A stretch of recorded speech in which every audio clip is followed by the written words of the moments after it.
Gospel of the Lord. Praise to you, Lord Christ.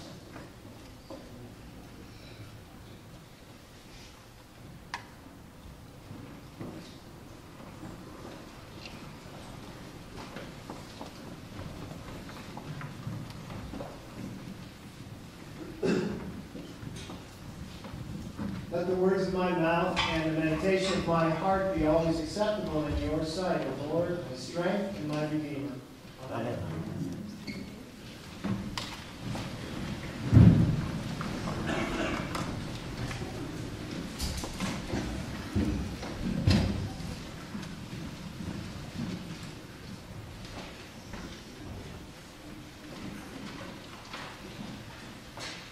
December 24th, 2012.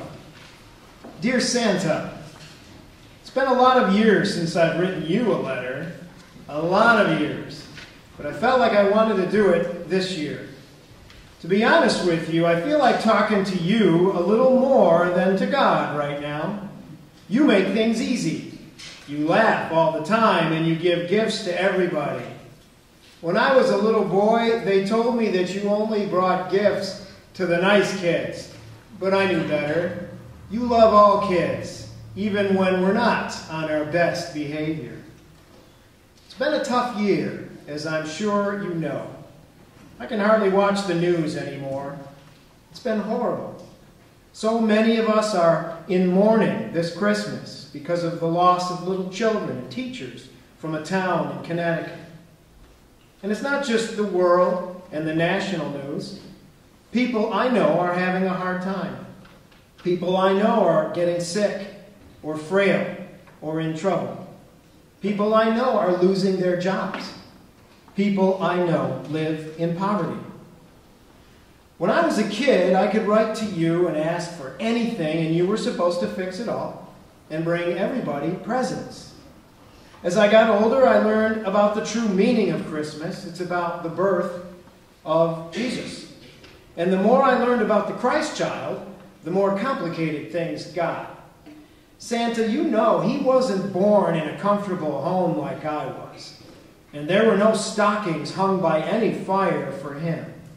He was born into a dangerous world, a world where they tried to kill him even when he was just a little child. He was born into poverty, too. His parents didn't have any money to speak of. Compared to him, I'm rich. Actually, since I can eat every single day, compared to a lot of people in the world, I'm rich. Baby Jesus did not stay cute and sweet very long. He grew up fierce, really fierce. He was on fire for God and for peace and for justice. And he did not make it easy on people, not even on those who really wanted to follow his ways. That's why I wanted to write to you this year, Santa. I know what Jesus would say if I talked to him. I'd say, Jesus, why don't you do something about the terrible things happening in our world? Why don't you do something about all the poor people? Why don't you do something about all the suffering I can see around me? I know what he would say. He would say, I did do something about it. Among other things, I made you. I called you. And I put you where you belong to help people around you. Santa, I'd much rather hear your loud ho, ho, ho and watch you pass out presents to everyone. But as much as I love you, Santa, I love Jesus more. And I know his fierce teaching about peace and justice and sharing is the truth our world needs.